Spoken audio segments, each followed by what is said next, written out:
শৰাইঘাট পাঠ অনুশীলনীত থকা প্ৰশ্ন উত্তৰ আৰু ব্যাকৰণসমূহৰ ভিডিঅ'টো আগবঢ়ালোঁ। যদি চেনেলটো ছাবস্ক্ৰাইব কৰা নাই, ছাবস্ক্ৰাইব কৰিবলৈ নাপাহৰিব। ক নম্বৰ, প্ৰথমে কোৱা আৰু তাৰ পাছত লিখা। প্ৰশ্ন 1, ব্ৰহ্মপুত্ৰৰ দুয়ো মূৰ সংযোগ কৰা প্ৰথম দলংখনৰ নাম কি? উত্তৰ, শৰাইঘাট। প্ৰশ্ন 2, দলংখনৰ নাম শৰাইঘাট কিয় হ'ল?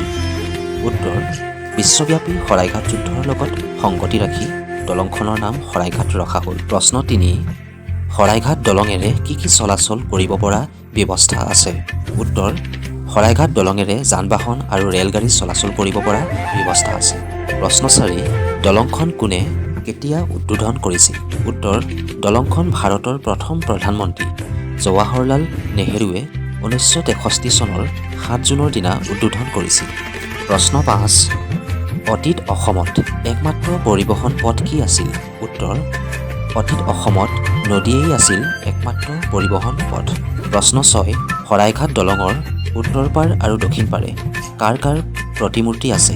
উত্তৰ, শৰাইঘাট দলঙৰ উত্তৰ পাৰে বীৰ চিলাৰায় আৰু দক্ষিণ পাৰে বীৰ লাচিত বৰফুকনৰ প্ৰতিমূৰ্তি আছে। প্ৰশ্ন 7, শৰাইঘাটৰ দ্বিতীয়খন দলং কোনে কেতিয়া মুকলি কৰে? উত্তৰ, শৰাইঘাটৰ দ্বিতীয়খন দলং কেন্দ্ৰীয় পথ পৰিবহণ মন্ত্ৰী নীতিন গাডকাৰীয়ে 2017 চনৰ 29 জানুৱাৰী তাৰিখে মুকলি কৰে। প্ৰশ্ন 8, শৰাইঘাট দলঙে কি কি অসুবিধা দূৰ কৰিছে বাৰু? উত্তৰ, শৰাইঘাট দলং নিৰ্মাণ নহওঁতে যাত্ৰীসকলে নাও বা জাহাজেৰে নদী পাৰ হৈছিল, যাৰ ফলত যাত্ৰীসকলে বহু অসুবিধাৰ সন্মুখীন হৈছিল। ইয়াৰ উপৰিও বাহিৰৰ ৰাজ্যৰ লগত যোগাযোগ, সৰু বৰ শিল্প উদ্যোগ, বেপাৰ বাণিজ্য, এঠাইৰ পৰা আন ঠাইলৈ বয় বস্তু আদান প্ৰদান আদি সহজলভ্য নাছিল। এনেধৰণৰ সমস্যা বা অসুবিধাৰ শৰাইঘাট দলং নিৰ্মাণ হোৱাৰ পাছত দূৰ হৈছিল। প্ৰশ্ন 9, শৰাইঘাটৰ যুদ্ধত কাৰ মহানতা আৰু দেশপ্ৰেম স্মৰণ কৰিবলগীয়া? উত্তৰ, শৰাইঘাটৰ যুদ্ধত বীৰ লাচিত বৰফুকনৰ মহানতা আৰু দেশপ্ৰেম স্মৰণ কৰিবলগীয়া। খ নম্বৰ প্ৰশ্ন, বাক্য ৰচনা কৰা।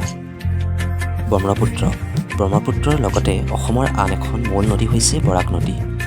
দেশপ্ৰেম, সকলো মানুহৰ অন্তৰত নিজৰ দেশৰ প্ৰতি দেশপ্ৰেম থাকে। সংযোগ, ঢলা শদিয়া সংযোগ কৰা ভূপেন হাজৰিকা সেতুখন দেখাত বৰ ধুনীয়া।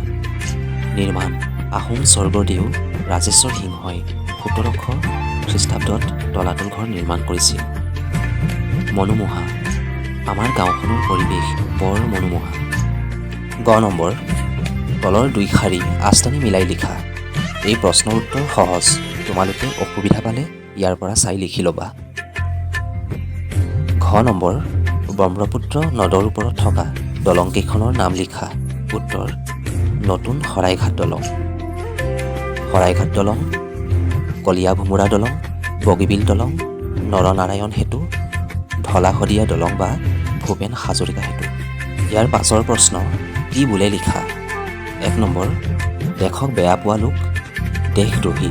2 নম্বৰ, দেশক ভাল পোৱা লোক দেশপ্ৰেমী। 3 নম্বৰ, বিদেশত থকা লোক প্ৰবাসী।